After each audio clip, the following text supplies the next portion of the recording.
All right, ladies and gentlemen, welcome back to round number 6 of Pro Play Tour Philadelphia. So for this match, we have a bit more of a meta matchup, I would say. But this was, I believe they were table 6? Yes. So they were both X1.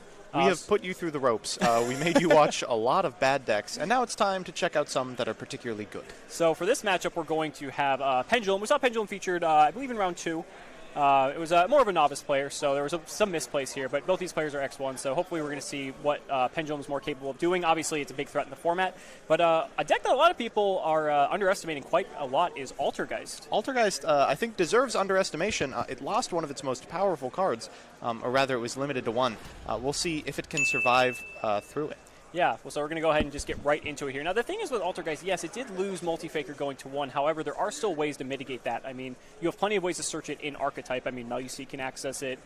You've got stuff like Personal Spoofing. But then you also have stuff like Sangan in tandem with Almirage to be able to search it just as efficiently. It's not as good as having multiple Multi-Fakers. However, there's still plenty of ways to get it. But there's, of course, some discussion to be had of is like Sangan Almirage good enough payoff? Because, truthfully, do you need the second Multi-Faker? You really just need to find the one very hard. So Altergeist won the die roll, so that could play a very big incredible. Role. Yeah. So kicking things off with an Extravagance here. Also incredible.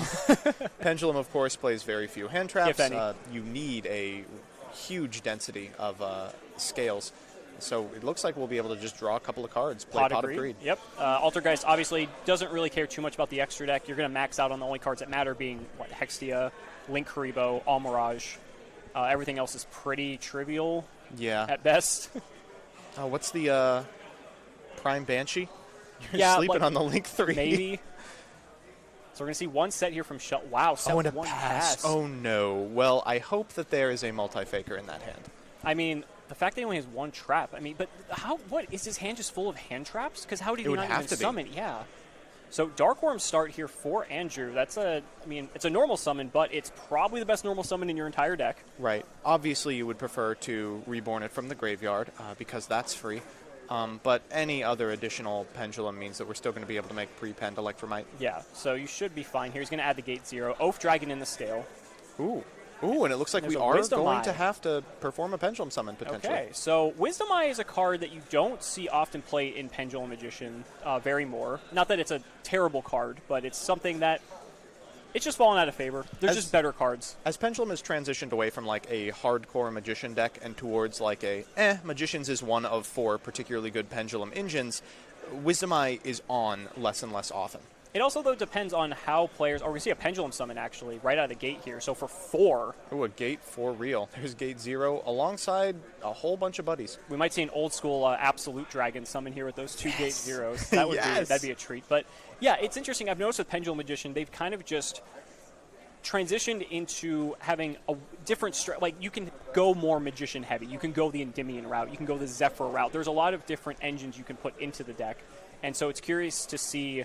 just how players are, adapting to this format and figuring out, maybe Andrew is 5-1. So, or excuse me, 4-1. This is round 6. So Andrew's 4-1. So clearly he's been having some success with Wisdom Eye. That was a spoiler. Forget you heard it, chat. So now we're going to see Harmonizing summon out the Purple Poison. So first things first, I assume Electromite is going to be making its way onto the board. Most likely. It does display a lot of confidence to just blind summon 4 into a single set card. I mean, if that was like a strike. That would have been the biggest blowout ever. And not to mention, it's not like Andrew knows what Sheldon is playing, at least to our knowledge. True. Maybe they might know from looking next to one another during matches, but... there's really only 2 decks that play Pot of Extravagance. Right. This and Guru. Yeah. So Electromite comes down. It's going to probably send a... Jackal King. Okay. I was going to say that or either Chronograph. So Monster Negates, unfortunately, are quite good against Altergeist. Especially if they don't have Multi-Faker yet. So at this point, he can use the Electromite to add the... Oh, we are! Oh, it's wow. time! Absolute Dragon. It's very rare that you get to see this. Oh, my goodness. Rank 7 Absolute. This is the old-school Pendulum days. Wow. Access to a rank 7, and you didn't even play Red Eyes Black Flare Dragon. Nope. Shaking my head. Disappointed. So now we're going to see a Link off here for 4. Is he going to go for the Boral Sword? Oh, this could be the end of the game. That was a Link 2 and a 1 and a 1. He's just going for it. Yeah, and here's a Vortex Dragon. I mean, Vortex Dragon can protect it too. Provided he thinks that set card is the only relevant negate. I mean, this is it. So Vortex can protect from one card. Because it's an Omni Negate, I believe. Right. Yeah, so, I mean, Ogre on Boral Sword could be pretty devastating here. But, again, Vortex can protect it, but that one back row is kind of the big unknown here. Yeah. There is also Effect Veiler he could use before he leaves main phase. So, in theory, the hand is probably like 3 hand traps, and the set card is probably like spoofing? I don't know what else you'd wait on. Maybe like a protocol? He's going to allow it. Okay, so Absolute Dragon is going to resolve, and there comes the Vortex. Ooh, and what is that? Is that an Impermanence? Wow. Very late on this, but really no good time in the entire turn to activate it until this moment. I'm assuming he used Impermanence on the Vortex. Oh, I'm assuming he didn't. Oh. I think it was on the Boral Sword. Oh. Because I think that was a miscalculation, yeah. Well, activating it on the Vortex just says, okay, that's fine. It doesn't matter, right, because you're still dead. Yeah, Wow. Okay. All right, very fun, fast game on. And, you know, it's people joke about it a lot, but sometimes when you're playing a deck, these are the things that you need to know because you might more than likely go into time 1 or 2 matches. And if you know your ways to win in that way, the new time end of match procedures, I shouldn't call them new because it's been a while now, but the end of match procedures are the way that they are. They're new in our heart. Right, I agree. So here's Sangan. And here's the Almirage. Yes, so Sangan into Almirage is going to fetch Multi-Faker. It's exactly what I was talking about at the beginning of the match. No response from Andrew because he is playing Pendulum, so highly doubt that he would play any sort of hand traps here. Let's see the Gammas out of the board. Now the thing is, Pendulum's probably going to be siding Denko. Yeah. Which actually does just win the game. There's nothing you can do about it. Well, Solemn Judgment's at 3 now. Solemn Judgment's at 3, Solemn Warning's at 1, and that's it. Yeah. So four negates for 3 Denkos. It's maybe worth activating something. Like if you have a Floodgate, firing it in standby is probably better than not. Let me blow your mind. We're going to play Forced back. Oh, mind blown. So Andrew's going to go ahead and summon the Curtain Raiser. That's a bit of a throwback. That is a bit of it. That's, yeah. Haven't seen this guy in a while. A lot of people aren't going to... A lot of people... Curtain Raiser has, like... I'd say, like, the very heavy turbo Pendulum decks are playing Curtain Raiser, but the more, like, Endymion-based builds don't. Mm-hmm.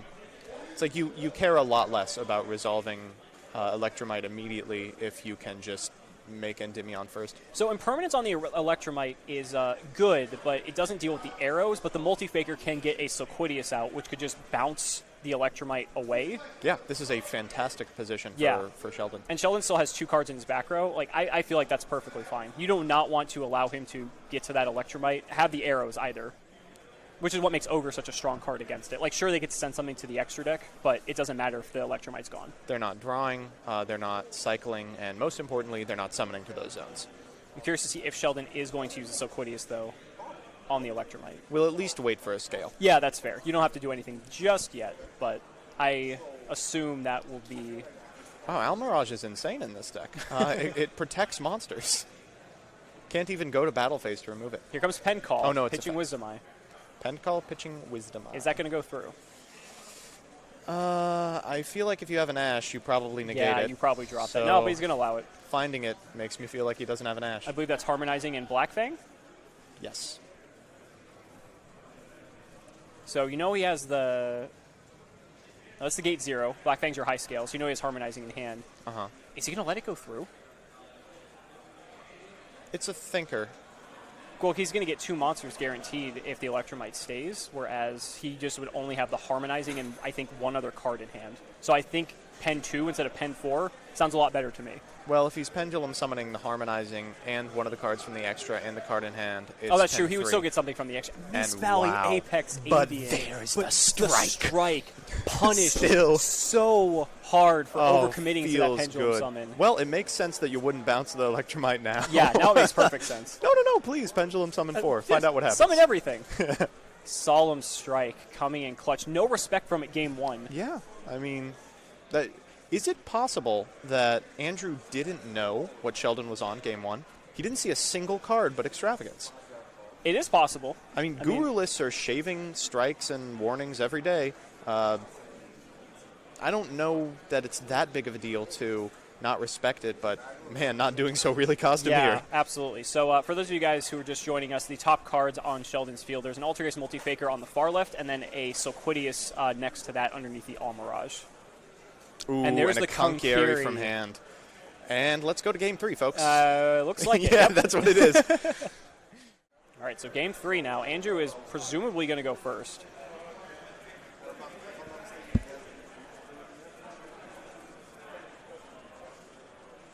And he just sets his hand down. Sheldon says, do your worst. All right, so Master Cerberus. Revolting.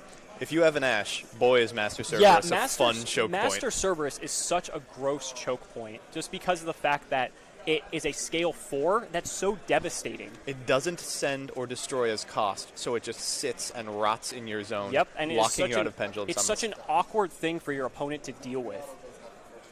There's so many times where I've gone up against a Pendulum player, Ash the Master Cerberus, and that their turn just ends. Yeah. Like, it's just over. That's the dueling book special. They just Yeah. immediately quit out. So he had normal summon that Time Gazer, correct? Yes. Okay, so normal summon's used up, but he has a Pendulum, so he does have Electromite here for this. Drawing the Time Gazer, not great. Drawing the Time Gazer when you already have an extender that makes you Electromite, that's fine. He's going to send Harmonizing off of the Electromite here. He's going to Pen Call now, get his scales. Are we going to see an Ash from this? No, it's going to go through. Okay. Yeah. Yeah, Sheldon might have just, the fact that he threw his hand down, that just might indicate he doesn't have anything. But that can be deceptive, though. Because sometimes your opponent might do that on purpose to make sure that you do what you're supposed to do, and then right at the moment that they want to stop you, they'll just pick their hand back up and, oh, I did have the Ogre. That's one of the reasons I love Yu-Gi-Oh! Just the mind games that you can play on a non-verbal level. Yeah.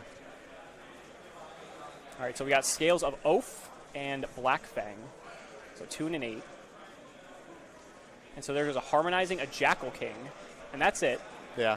No Playing crazy around- pen summoning this time. Playing around Solemn Strike, Playing around despite the it not being I was going to say, board. playing on the strike that does not exist on the field currently. Sometimes you just got to strike the fear of God into them.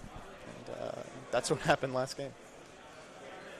So Harmonizing will trigger. He's going to special summon a Magician from the deck. Going to go for Purple Poison. Yep, seems about right. He does not have a Dragon at the moment. So Have we seen any Guard Dragon shenanigan from this Pendulum deck? We might just be seeing straight up Magician. It could just be. I feel like if you're playing Pendulum, I feel like there's no reason not to play the Guard Dragons because they're just that strong and, quite frankly, that broken. Yeah, chat's right here. Did he not send Darkworm with Electromite? Yeah, I think we're seeing something else happen. Yeah, Is that he's going Time for Star? Time Star. Ooh, okay. All Time right. Star, a very underrated card in this deck. Actually quite strong. I didn't see what he added there because he quickly flashed it and then put it face down. I assume it's Time Pendulum Graph is the spell? Or Space Pendulum Graph. So let's see what he's got now. This is interesting if this is the way he's going to go. He's going to set 1. Ask to cut the deck. Yeah, okay. That would be the Time Pendulum Graph if it's the trap. But in any case, I believe Time Star doesn't have... Time Star has monsters, doesn't it? Oh, it's been so long since I've had to play against I thought Time Star. Star was a Rhoda for the monsters, not for the trap. Because I thought you got the... Let me check. Yeah. Searching Time Star. This is how you know that you're falling. Yeah, a Dark Spellcaster. It's a Dark type Spellcaster. monster. Okay, yeah, so that's really odd because that must mean he's not playing the Guard Dragons because he could have easily had setup with sending Darkworm. This is wild. Is the Jackal on? The Jackal is not on There yet. no spells have been activated? No spells have been activated since Jackal hit the field. Sangan's going to be Sure. normal summoned, which, I mean, if you're going to get this effect in now, you better do it now. Okay. Sangan trigger. He's going to search Multi-Faker. As expected? Yes. Boy, those better be some good traps. That set card is Heavy Storm Duster. You heard it here first, folks. Is that what your money's on? Yeah. Or it's Solemn Strike. He'll say, have a taste of your own medicine. I mean, strike on Multi-Faker sounds pretty good to me. It's pretty choice. Gonna Set 3. Ooh, that is really frightening. Ooh, and one's in the zone. That middle one is 100% an impermanence. Yeah.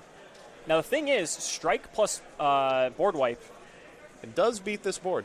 So That's a we're protocol. leading with a protocol. Okay.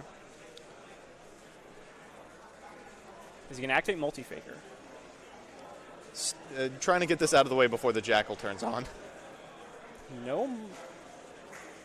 Oh, red Wow. reboot.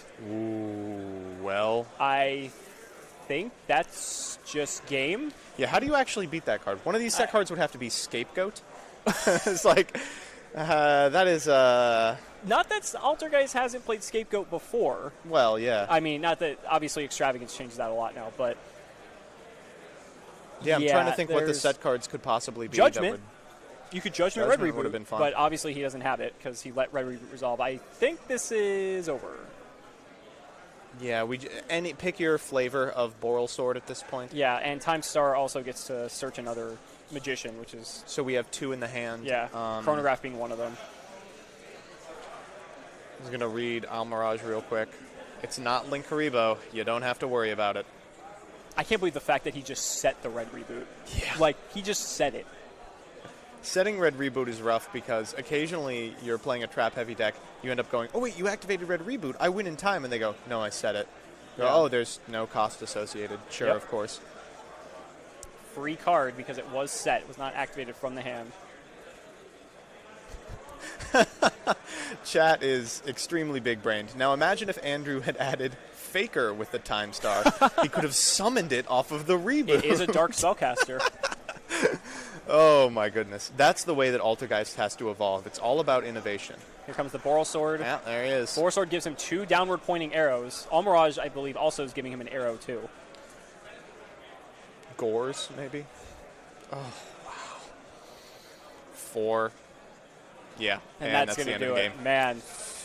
Unfortunate. Wow. Red Reboot, I mean, this really isn't too much of a surprise that Red Reboot is a blowout for a deck like this. Yeah, you play trap cards, you get Red Rebooted sometimes. Yeah. That's just how it works. That's how it works. That is one of the inherent weaknesses of playing a trap-based deck, that there are going to be cards that powerful. I mean, Evenly Matched is another one. Denko is another one that Pendulum probably had in Game 2. Like, there's just so many cards that a deck like that can lose to, and unfortunately Sheldon was just on the receiving end of it. But, yeah, I mean, interesting to see a version of Pendulum that kind of shies away from things like the Guard Dragon combos. Yeah. That looks pretty heads up. Yeah, but Sheldon's Game 2 was, like, perfectly fine. And maybe that's why Andrew opted to go into the Time Star Magician knowing he had Red Reboot, because he's like, I'm safe. I can just go ahead and just generate advantage. What's the absolute worst that can happen? Yeah. My Red Reboot gets Solemn Warning, or Solemn Judgmented. Yeah. And then I just OTK. I still think it's more correct to go for the Guard Dragon route just because, like, imagine you had the whole Guard Dragon field plus a Red Reboot. Mm-hmm. So, yeah, you don't get your Search of Time Star next turn, but, like, does it matter at that point? Certainly this version was less susceptible to hand traps and less explosive. And maybe that's why Andrew opted to go that way. I mean, he's 5-1 now. Yep. So he's 1 win away from top cut. Yeah. And presumably, I think. I'm not sure if all X2s make it, but most X2s should make it at the very least. Yeah, so that's going to do it for round 6. We still have about 20 minutes to go, so we got a nice little break ahead of us. Just go ahead, get some food, and just chill, and we will be back with round 7 as soon as possible.